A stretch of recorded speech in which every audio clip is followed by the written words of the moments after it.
Hello, everyone, and welcome to a new Astra Academy on expanding pathways to college enrollment and degree attainment, policies and reform. My name is Dr. John Barnshaw, and I'm the Vice President of Research and Data Science at Astra.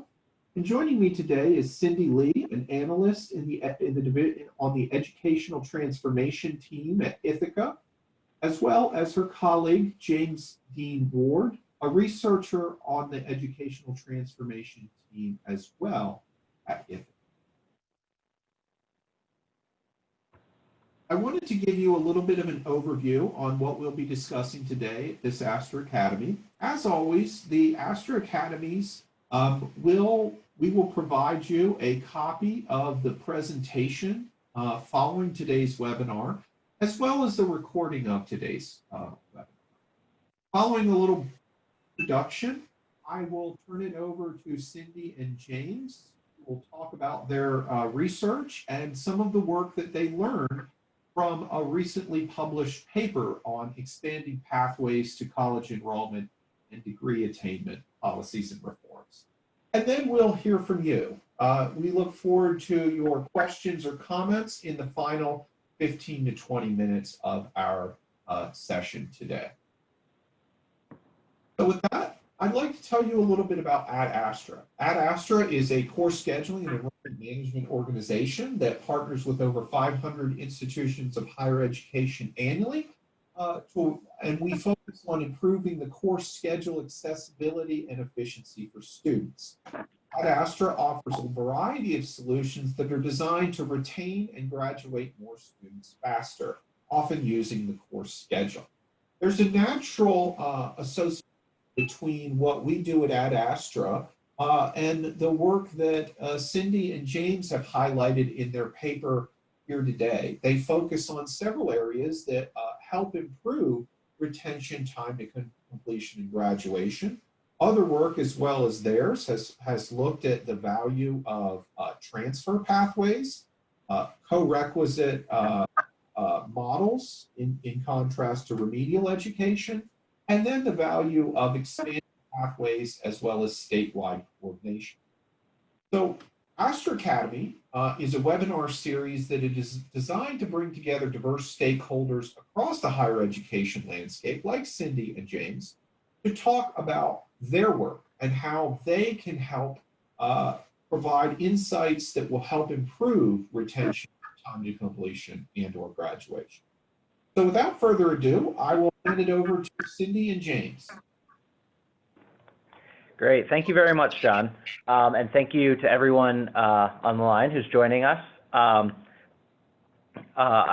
name is James Ward. As John mentioned, I'm a researcher here at Ithaka S+R, and I'm joined by my colleague, Cindy Lee, who is an analyst here at Ithaka. And just for a little bit of context, Ithaka S+R is a nonprofit education research and consulting group based in New York, and we focus on predominantly higher education issues, and within Ithaka S+R, Cindy and I are part of the policy and research team, where most of our work focuses on improving post-secondary outcomes for students, and especially for historically underserved students, and making sure that these opportunities kind of exist in an equitable manner.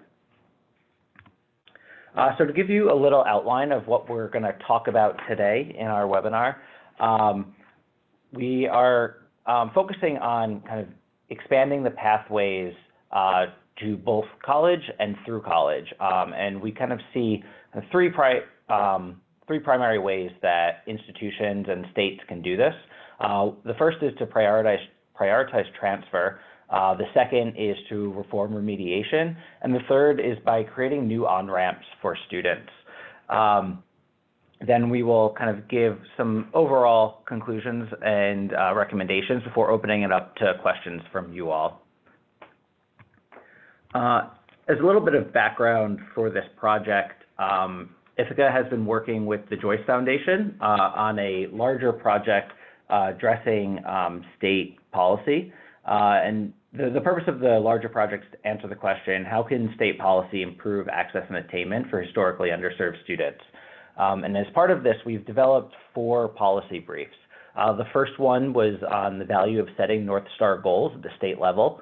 The second was about aligning finance-related policies, so financial aid and funding models in order to kind of maximize opportunities and in a cost-effective way. The third one, which we'll be discussing today, is about expanding pathways to credentials.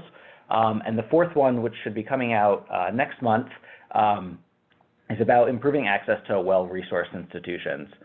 In addition to these 4 policy briefs, we have been working on some other aspects related to attainment rates. And just a couple weeks ago, we actually released the Ithaka S+R state attainment rate projection tool, which is a tool for policymakers or advocates or really anyone interested in attainment to kind of track the progress of states towards their attainment goals, as well as kind of project what future attainment might look like under various scenarios. And accompanying this, we also have a report, and we have kind of a forthcoming policy brief on the economic impacts of meeting or not meeting those attainment goals. So that's to say that what we're going to talk about today with these pathways to credentials is kind of part of this larger push that we're doing with the Joyce Foundation to think of ways that states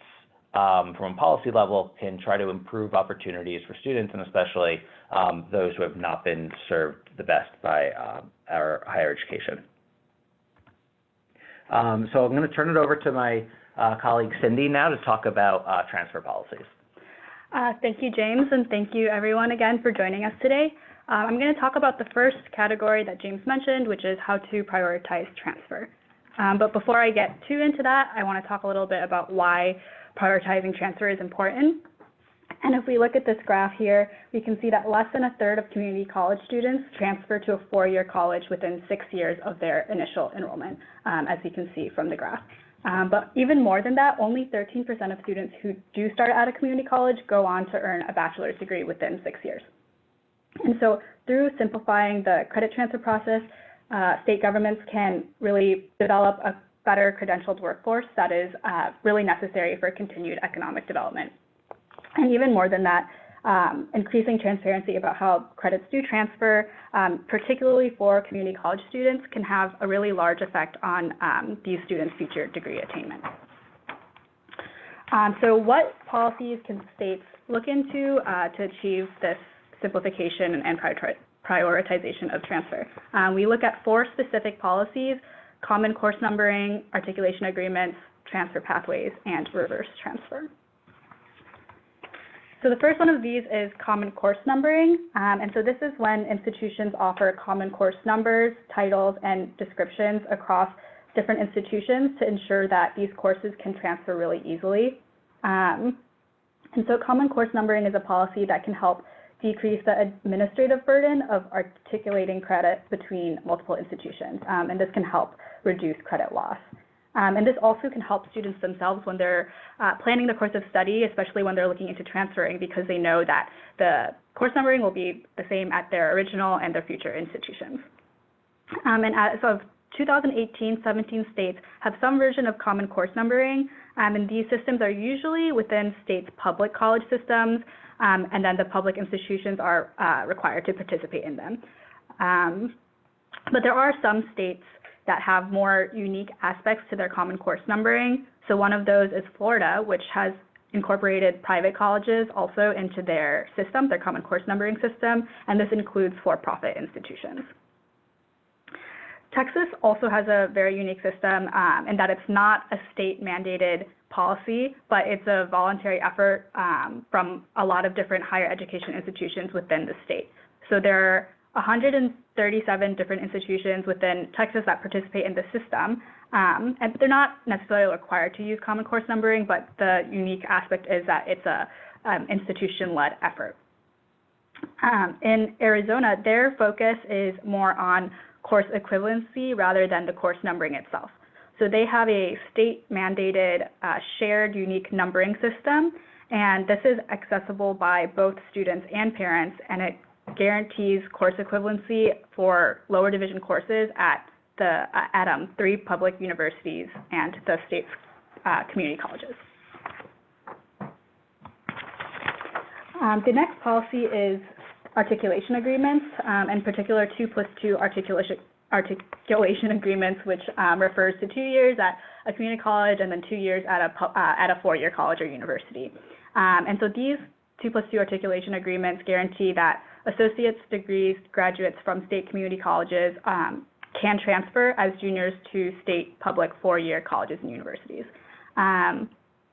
Articulation agreements in particular can serve as roadmaps to help facilitate transfer and should be used by counselors to help guide students through their education. They're particularly helpful because they can help students and counselors plan an educational path and facilitate transfer by guaranteeing accurate distribution of credits and preventing students from retaking courses that they don't have to take. For example, Florida, again, they have 2+2 agreements that are legislated by the state, and they allow students to transfer from a Florida college to any of the 12 state universities. And they do this by guaranteeing accurate distribution of credits, and again, like I mentioned before, preventing students from retaking courses that would not only take additional time, but also money and effort, which often saps motivation of these students. And from Florida system, we can see that it's really a successful system. Nearly half of the juniors and seniors at state universities transferred from a Florida community college. So we can see that this has really contributed to the transfer rate. And these students also continue to perform similarly to the students that are not transfer students. There are also particular state examples that are important to note. So there are some articulation agreements that just ensure that the credits will transfer, but the Illinois Articulation Initiative helps students choose specific courses that don't only transfer, but will also fulfill requirements. So this initiative includes a package of courses that participating 2- and 4-year institutions designate as fulfilling general ed requirements. So in this way, this initiative helps ensure that the credits transfer, but also helps students meet the requirements that they need to attain a bachelor's degree and even avoid losing even more credits and wasting more time, and making sure that the credits can transfer in the most effective way. And currently, 35 states have some kind of statewide guaranteed transfer of an associate degree, and usually these articulation agreements are for colleges within a single state, but there's one example at least of a 2-state articulation agreement, which is between Minnesota and North Dakota. They have a joint articulation agreement between their public university systems, and this allows any general ed credits or completed associate's degrees to transfer to a 4-year public college in either of these states. The next policy is really related to articulation agreements. They're transfer pathways, and they're similar in that they provide a guaranteed process to transfer credit. I outline a set and sequence of courses needed if a student begins at a community college and wants to complete a specific bachelor's degree program at a particular 4-year college. So they're a little bit more specific. Like articulation agreements, transfer pathways guarantee that all community college credits will transfer to the 4-year institution if the pathway is followed. The difference is that articulation agreements ensure credits earned in community college will be accepted, but they do not ensure that these courses count towards intended major requirements, as I mentioned before, whereas a well-designed transfer pathway can build on articulation agreements and ensure that these credits can transfer to a 4-year institution and guarantee students who transfer a junior year status, and also fulfill important major and general requirements, and this will improve the rate of on-time completion to bachelor's degrees for students who transfer. There are a couple states in particular that have good transfer pathway programs. Tennessee's transfer pathways program guarantees that any student who completes a preset list of coursework for a major can transfer these courses to any public 2- or 4-year college or university, and then it will count towards the completion of their major. So transfer pathways can really be a way to simplify the transfer process for community college students and give them a really clear roadmap of how they can pursue their degree, particularly in the major of their choice. And this is really helpful too for students who are mobile because they have to move for family reasons or professional reasons. They can avoid the loss of credits because they know that these courses can transfer even if they move. and it's easier for them to then re-enroll and continue their course of study. Another good example is California. So they have this associate degree for transfer program that helps transfer between the California community colleges and California State University campuses. So this requires students to take a certain number of general ed and major courses, and this is they select from a specified list to earn their associate's degree. And these requirements allow the student to transfer the courses to a California state campus, where then they fulfill the relevant general ed and major requirements. And research on this program in particular in California has shown that it lowers the information barrier for students who are planning to transfer, and it does improve associate's degrees graduation rates. And right now, around 38 states have some kind of policy requiring a transferable core of lower division courses. The last policy I'm going to talk about for this section is reverse transfer. So aside from improving the process to transfer from community colleges to four-year institutions, policies can really help students who have already transferred as well. So reverse transfer policies allow students to earn an associate's degree after they have transferred, perhaps by combining the credits that they earned at the two-year institution and also at the four-year institution. And the reason why this is a really helpful strategy for ensuring more students get a credential is because not all students who do successfully transfer to a four-year institution end up graduating with a bachelor's degree. And if they don't have a credential of any kind, these students lose all of the time, money, and effort that they spent, and they also miss out on a lot of future earnings. So their research estimates that students who have some college credit but no associate's degree make almost $200,000 less over their lifetimes than those who do have associate's degrees, even though they might have been very close to achieving a credential.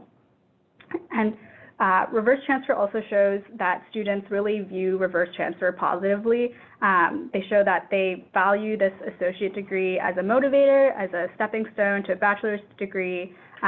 They feel that it increases their job marketability, and it recognizes the time and effort that they've put into their education.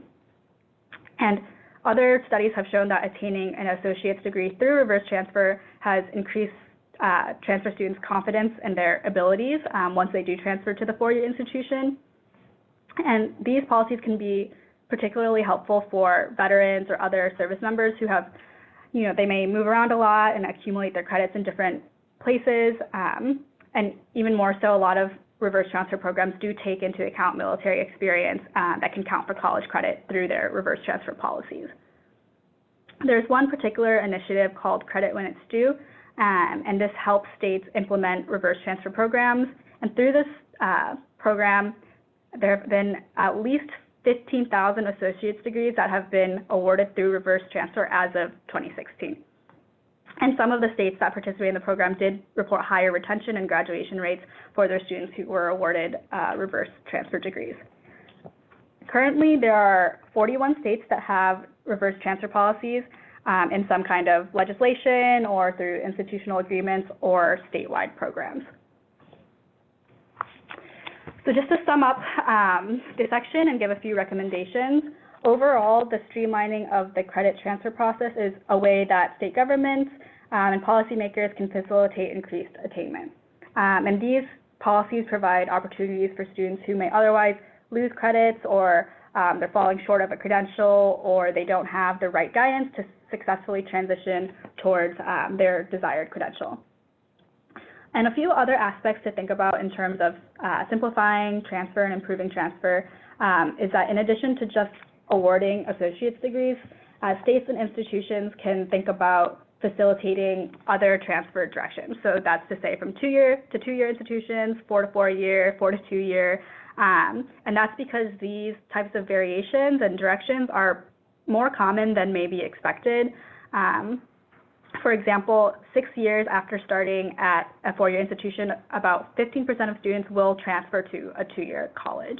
And things like articulation agreements and common course numbering can be really helpful in terms of these other transfer directions, but a lot of the times there aren't the specific pathways designed to accommodate these students. And although attaining a bachelor's degree might be the best way to improve earning potential and such, a lot of students do struggle in these programs and prefer to transfer to a community college and earn an associate's degree, and that might be the best option for them. So because of this, institutions can think about what are some steps that can facilitate a transfer process for these types of students. One other aspect to think about is relationships between private and public institutions, because students really do transfer between public and private sectors. For students who started at a community college in 2012 and then transferred to a 4-year institution within 6 years, about 19% of these moved to a private nonprofit and 7% to a for-profit. And so some states have included private institutions in their policy approaches. This isn't the most common approach, and private colleges do have a lot more autonomy than public institutions, but policymakers, state governments can consider the ways that they can incentivize these institutions to participate in some of the policies that I mentioned, and institutions themselves can think about ways to collaborate more. So I'm going to hand it back over to James, who's going to talk about reforming remediation. Great. Thank you, Cindy. So why is remediation important? Well, because it's very common. So remediation, also known as developmental education, is a fairly common practice. 70% of community college students and 40% of 4-year students take remedial courses. And while remediation, is sometimes necessary to help students catch up, it also adds time to degree for students, which increases, both their opportunity costs as well as the likelihood that they may stop out. Students also may end up kind of spinning their wheels a little bit in remedial sequences and potentially use up their student aid dollars, making it more difficult to eventually complete their credential. And while remediation is definitely necessary for some students to succeed, research also suggests that a lot of students are kind of misplaced into developmental education courses. In fact, one study showed that about 1/3 of remedial students could have earned a B or better if they had just enrolled in college-level coursework to start with. So in our policy brief, we've discussed 3 ways that states can kind of intervene to make sure that remediation is being effectively done and doesn't hinder students. It actually kind of enhances their education. And those 3 ways are through using multiple measures for placement, using co-requisite remediation, and kind of thinking about some innovative pedagogy solutions.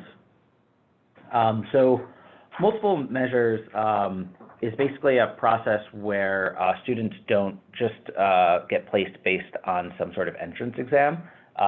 Entrance exams are extremely common in institutions. However, students may not prepare for them. They may not realize how important these exams are and end up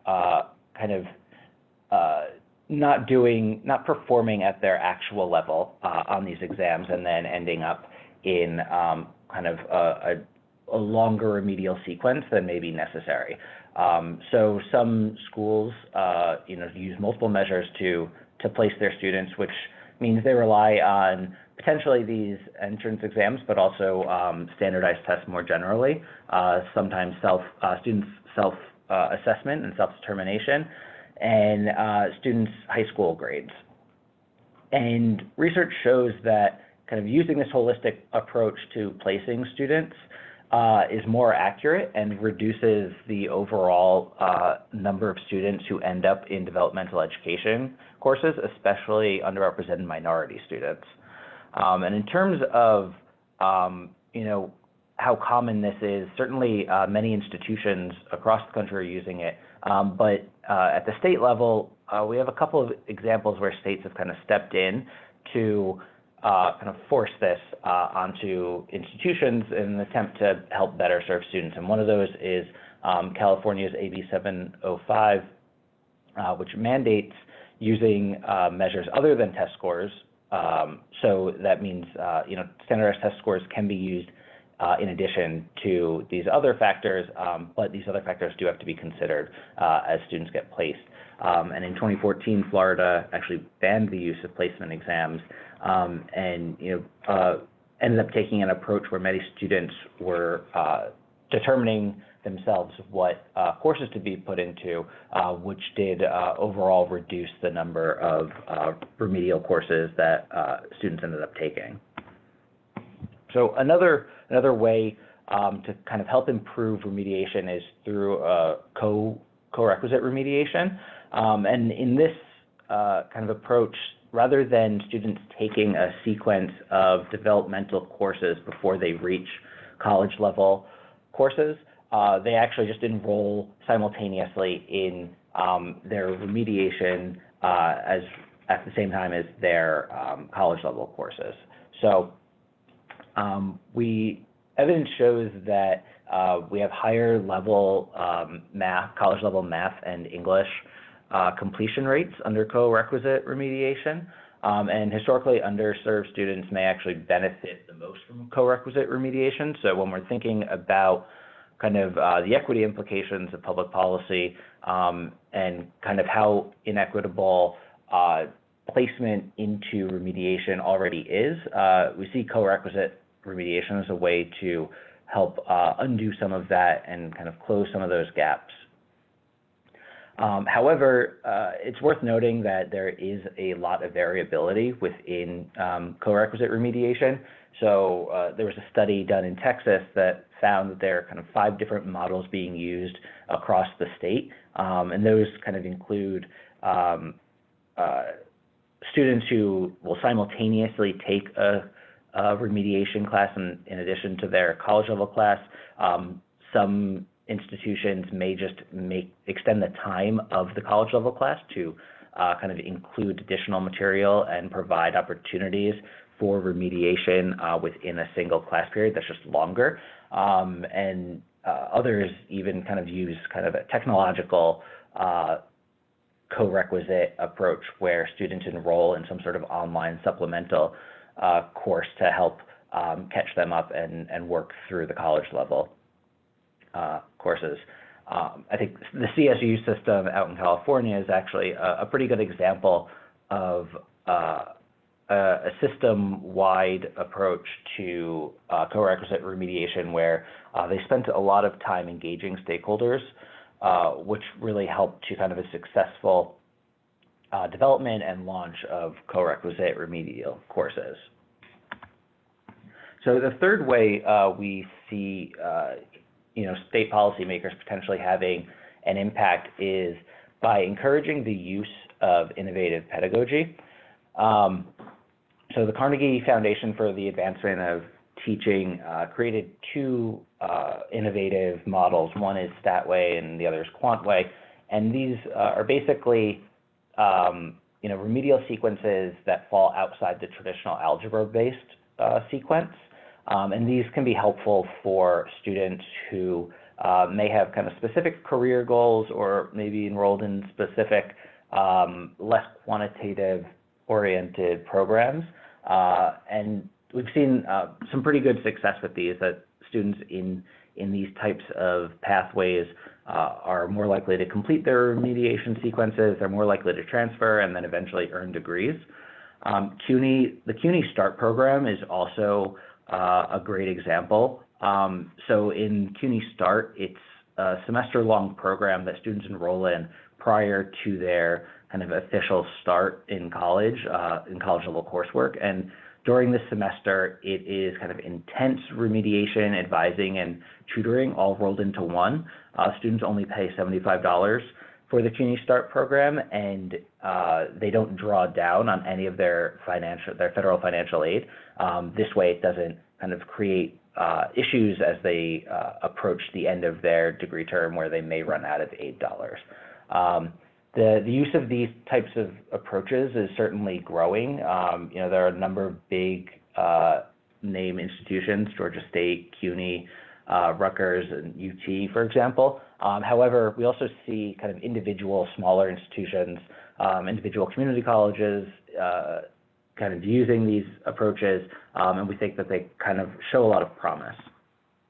So in terms of some kind of key takeaways for remediation, we really think that institutions, when they're acting individually, and then kind of system offices and state policymakers should really take kind of a student-focused approach to remediation.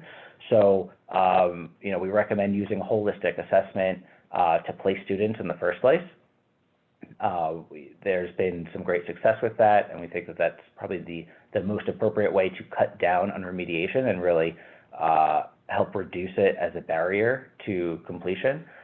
We also think that the long-term goals and needs of the student should be considered when institutions are deciding how to actually execute remediation. So, co-remediation may make sense for certain types of students, but students who end up pursuing degrees that are kind of don't necessarily need an algebra-based remedial sequence should definitely consider some of these alternative pathways like StatWay and QuantWay.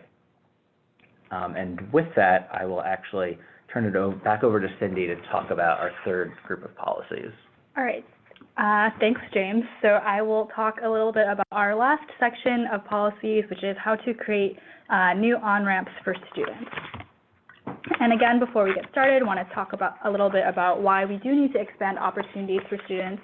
And that's because there are a lot of students who don't go through the standard 4-year residential college experience. And a lot of times these students require different supports in the different paths that they do take to achieve a credential. So, for example, first-gen students may need a lot more clarity and transparency throughout that college application process. And then there are also adult learners who probably need more flexibility if they're juggling a family or a job while at the same time that they're attending school. And there are also a lot of stop-out students who want to return to school, and they may benefit from things like additional guidance or from degree reclamation. So considering these alternative methods of providing college-level education and credit is really crucial to increasing the attainment rate. And outside of policies related to transfer and remediation, states can take a really active role in facilitating these kinds of opportunities for this new majority of students who aren't the traditional 4-year immediately go to college types of students. And so what are some of the ways that we can look at to open these doors for students? We look particularly at 5 different policies: centralized admissions, dual enrollment, degree reclamation, prior learning assessment, and offering bachelor degrees at community colleges. So the first of these policies is centralized admissions. So having a centralized admissions process or a system at public college systems can really decrease the complexity and improve the transparency in the college application process. And like I mentioned before, this can be really helpful in particular for first-gen or low-income students whose families might not have the same experiences or the right resources to really understand the full application process. And so having this kind of system can really encourage a lot more students to apply, maybe to schools that they weren't thinking of applying to before. And there are states like North Carolina, Pennsylvania, and New York, and they all offer centralized application processing, so students can just submit the same application to multiple state institutions basically with one click. And these systems really do enable students to broaden kind of the institutions that they apply to. In particular, Idaho has a really unique policy that it's a direct admissions policy, which helps streamline the application process. So under Idaho's policy, high school seniors are automatically considered for admission at all Idaho public colleges based on their high school grades and their standardized test scores. So this really intends to simplify the application process and lower a lot of the barriers that are generally associated with submitting applications to a lot of different institutions. In a related policy, California guarantees students a place at a California community college or state university or at a UC campus based on certain eligibility requirements, and this also helps simplify the process for students. And in our research, we came up on some research that shows that one of the key components of a streamlined application process is not only having the system in place, but also providing the right information and outreach to the students who need it. So increasing students and maybe guidance counselors, parents, awareness of college application processes and how to apply for financial aid can be a really low-cost way to increase enrollment from these target populations. The next section is dual enrollment. So this policy is kind of unique in that it is looking more at younger students, at high school students who can benefit from dual enrollment. This is when they're allowed to take college-level courses while they're still in high school. And these programs are usually targeted towards low-income, first-gen, or minority students, and this allows them to take the courses in a variety of places. It can be at their high school, at a college campus, and some programs even offer online courses. And these courses allow these students to take college-level coursework and earn a college credit at a really low cost. And this has shown to boost students' confidence in their ability to succeed in college, and it really kind of increases this momentum that they have going into college, feeling like they've already done the work and have more confidence in their ability to do well. And of course, because they're receiving some college credit before they even get to college, this decreases the time to their degree, which saves them a lot of time and money. Dual enrollment has really grown in popularity within the last decade or so. The number of students in dual enrollment programs has increased by 80% from 2002 to 2010. And a lot of research shows that dual enrollment has been a very reliable path to attainment, given that only 12% of students who did participate in a dual enrollment program didn't end up matriculating at a higher education institution by the time they were 20. Even more than that, 41% of dual enrollment students do matriculate at a four-year college.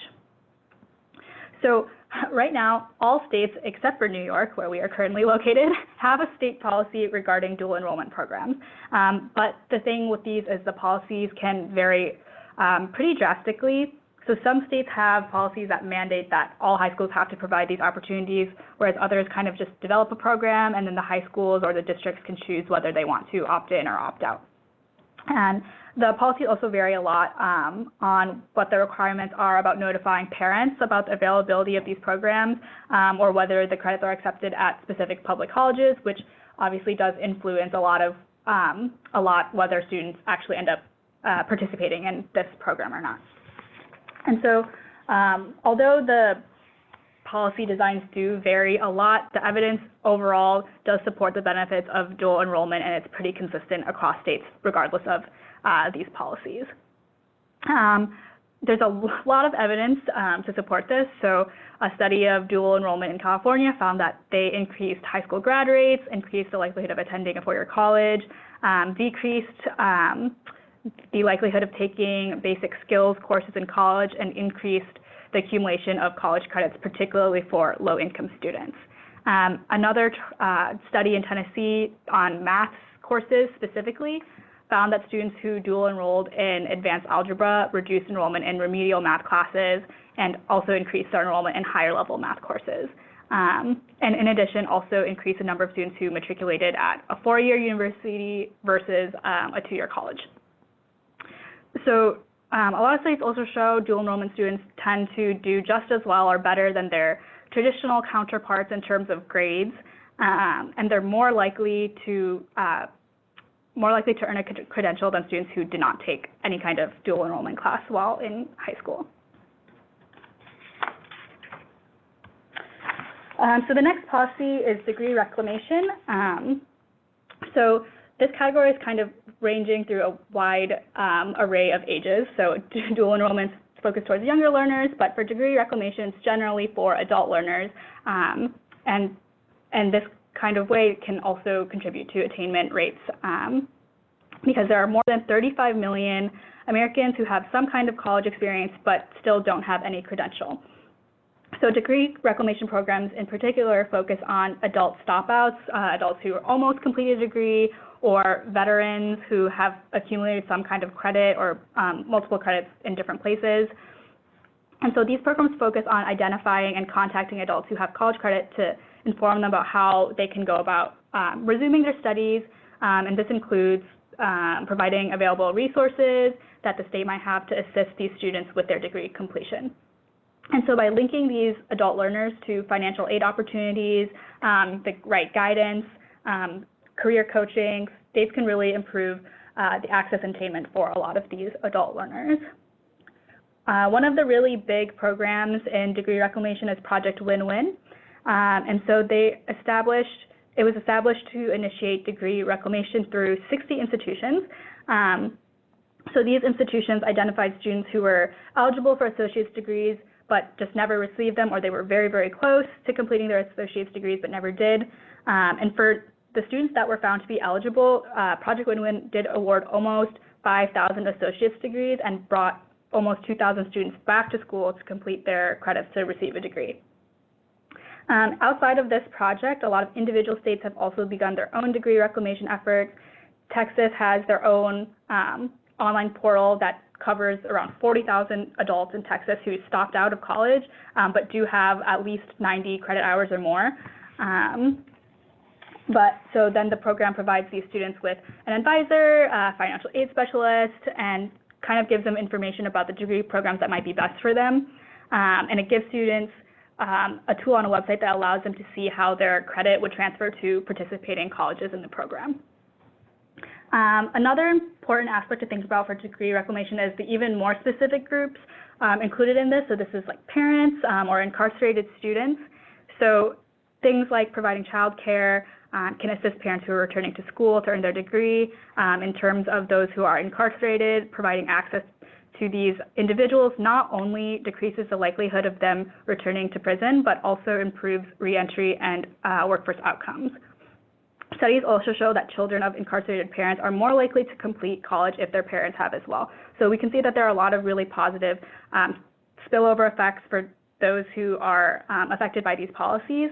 So removing these barriers is a really effective way that governments can promote the return of adult learners to college. The next policy is prior learning assessment, which is another policy that's directed towards adult learners. This is because all adult learners often have a lot of different experiences, even though it's not necessarily a college credit. So a lot of these things can be like work experience or prior military service. And so prior learning assessments aim to identify student skills, and that can lead them to earning college level credit. So as of 2017, there are 24 states who do have some kind of prior learning assessment policy. And it's shown that, like a lot of other methods that I've mentioned, granting this kind of credit can help decrease the amount of required remediation or the time to graduation. And one specific study found that students who received prior learning credit reduced their time to graduate by up to 10 months. And they also had higher completion rates and lower debt levels than other students who did not receive this kind of prior learning assessment. Pennsylvania, in particular, has formed a coalition of community colleges, which operates as a task force to streamline access to prior learning assessments for adult learners. And they do this through a digital platform that informs students of opportunities to earn credit. It standardizes the process, and it ensures transferability of credit amongst the institutions that are part of the coalition. As I mentioned before, military service can be a particular area that policy can focus on. So credit can be granted for military service specifically, and a lot of states do this. 29 states have a policy about awarding academic credit for military experiences, and many of them also require that this type of information is available for veterans to access online, or requires that these students meet with an advisor to show them the best way that they can earn this credit. For example, Colorado requires that higher education institutions implement a specific prior learning assessment policy for awarding credit to military experiences, and requires these institutions to provide the right guidance for them to take advantage of this credit as well. So the last section I'm going to talk about is offering bachelor's degrees at community colleges. So in an effort to increase bachelor degree attainment, some states allow community colleges to offer bachelor's degrees in certain programs. And this is for students who either aren't willing to or aren't able to travel to a four-year college or university. And this really helps lower the barriers that could be associated with transferring to another school. And it also may help close equity gaps, given that 40% of community college students transfer to a four-year institution, and historically underserved students enroll in community colleges at much higher rates than other students. So in Florida, 75% of students enrolled in community college bachelor's programs were from underserved populations. So by offering these programs at community colleges, it is targeting this population of students that is generally underserved. There are 23 states that currently allow community colleges to offer bachelor's degrees, but this doesn't necessarily mean that the institutions in the state choose to do so. And in addition, a lot of the policies do limit the number or the type of bachelor's degrees that community colleges are allowed to offer because they don't want to duplicate with local four-year institutions. For example, in California, their program is limited to only 15 institutions, each of which only offers one bachelor's program, and these are programs that are not offered at public universities, or public four-year universities, rather. And this is California's non-duplication policy is really strongly linked to their idea of setting boundaries between two-year and four-year schools, but other states might not have these kinds of boundaries. But a lot of states also might not have four-year institutions that are easily accessible to students. So in these states, policy might be able to help this group of students by allowing community colleges more freedom to offer the programs that they want to. And this method is proving popular with a lot of students.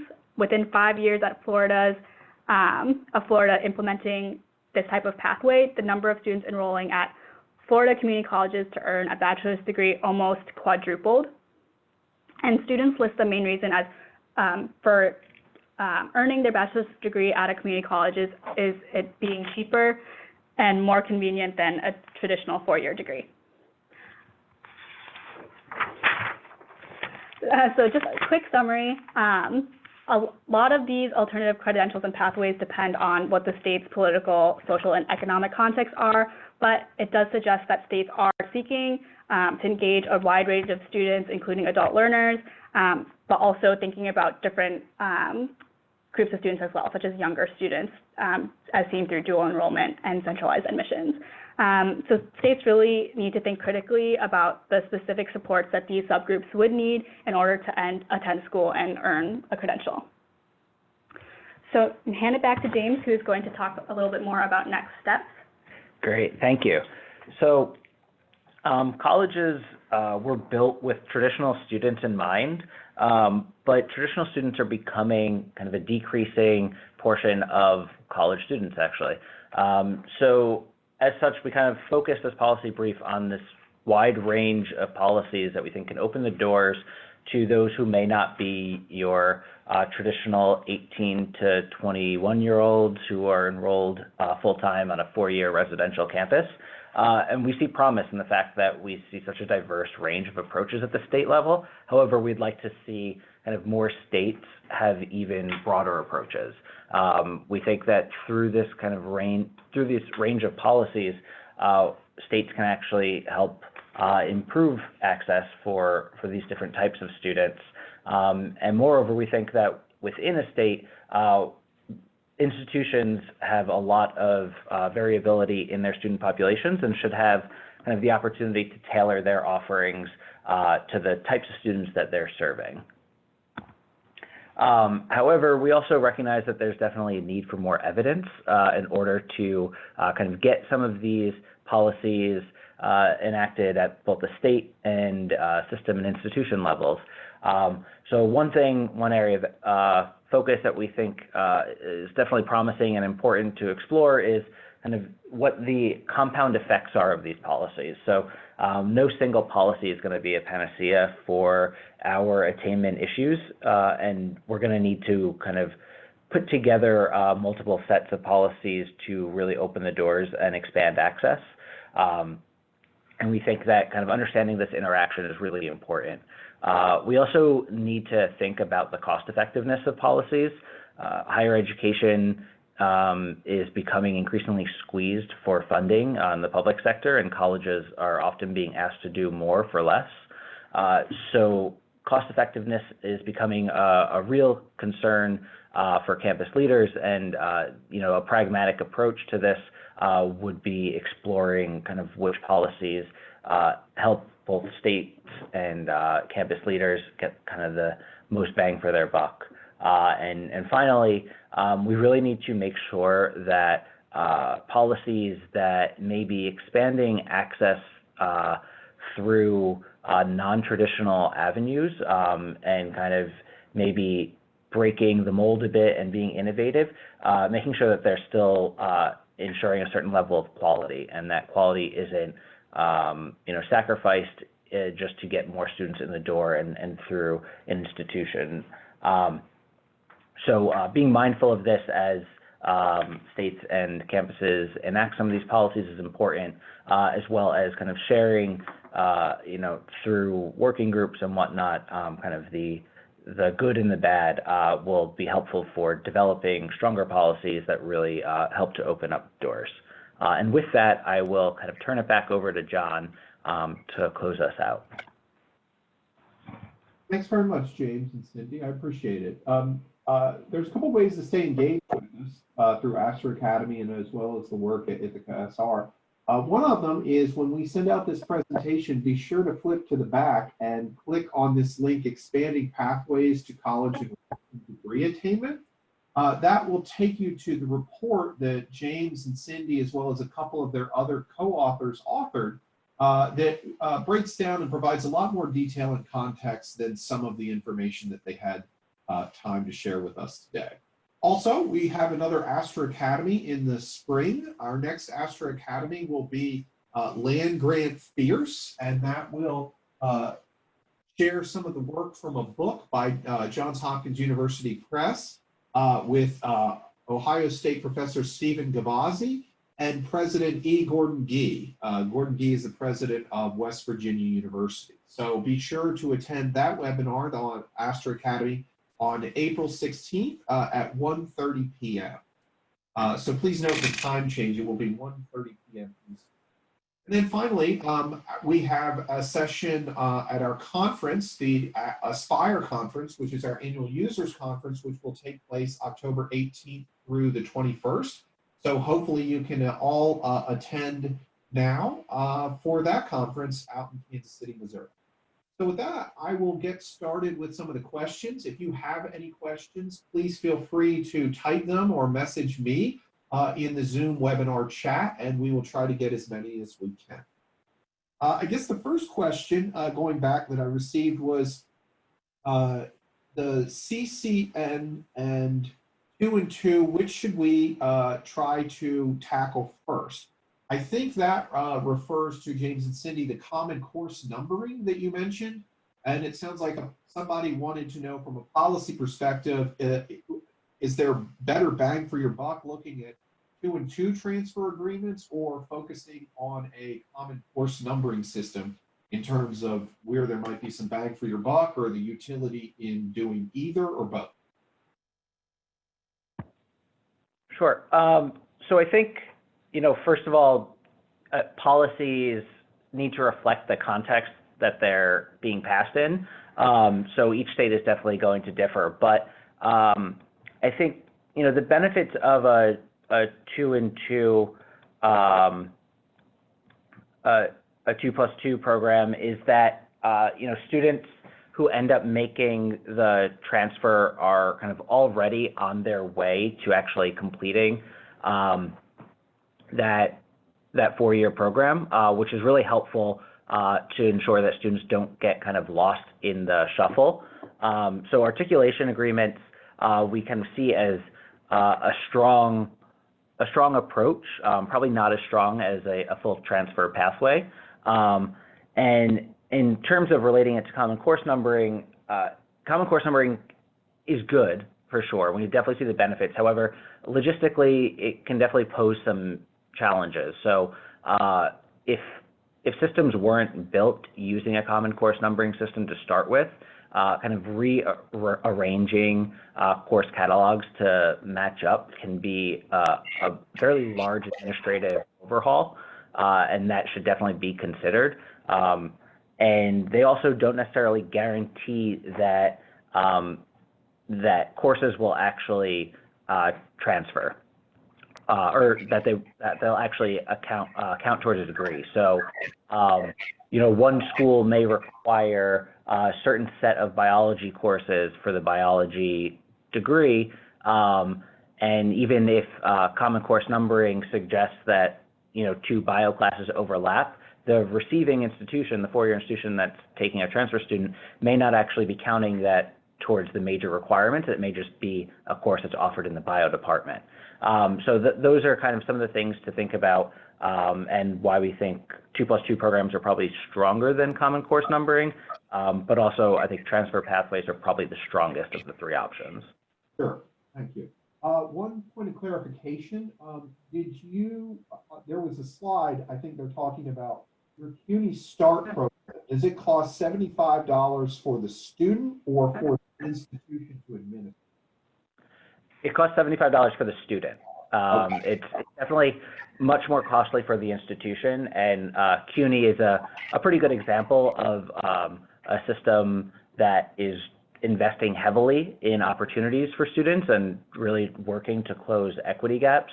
So while that system, the CUNY START program is, I don't know the exact cost figure off the top of my head, but it is less expensive than the popular ASAP program. But because it only costs $75 to the student and it doesn't draw down on their federal aid, they've had a lot of success with students returning the next term, starting right into their college level coursework, and persisting and completing at much higher rates than how they had been doing remediation in the past. Sure, and to the person that asked that question, we actually did have an academy with two people that actually did the CUNY ASAP program. They were responsible for doing the evaluation of that. So that's on our website, so be sure to go back and look at that prior Astra Academy where we talk about that. Another question, I think this refers to 8705, which is that California bill. Is that the best approach for helping underrepresented minorities, or is there other approaches that are good for helping underrepresented minorities as it relates to a holistic approach for co-requisite remediation? Sorry, could you say the start of that question again? You were breaking up a little bit.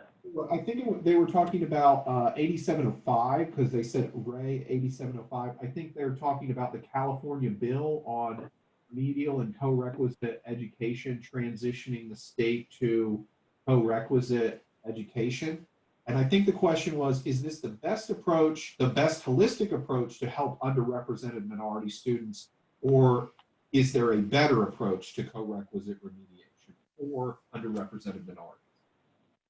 Sure. So I think the AB 705 kind of puts in place the use of multiple measures for placement, which we think is definitely a better approach generally towards placing students, but also given the kind of known systematic biases of standardized tests against underrepresented minority students, it may have even greater benefits for them in terms of improving their placement rates. However, we think that multiple measures for placement should be kind of definitely adopted, but then also adopted in accordance with additional remediation reforms like co-requisite remediation or some of these other non-traditional pedagogies. So we would say it's one step towards improving remediation, but not the only solution, and certainly not going to close the equity gaps alone. Sure, okay. And I think we have time for one final question. Are these findings all in the paper you just mentioned? I think she's referring to me. In the hyperlink that we mentioned, or can they find all of the content you covered in that paper, or is there other places they should look for content? Sure. So all of this content is in the policy brief, complete with a thorough set of citations. So if you are interested in some of the underlying research, you're more than welcome to go look. And when you follow that link, you'll also be kind of adjacent to our general Joyce-funded state policy work. where you can also link to the other policy briefs which tackle those other issues, and also have a wealth of information there for you. Okay, well, great. We'll have to leave it there because we're at the top of the hour, but I did want to thank you all for staying through the hour to participate and ask such great questions. Thank you all so much for your time today, and thank you, James and Cindy, for your research and presenting here today. Thanks so much for the opportunity, and hope you have a great day. Thank you all. Bye-bye.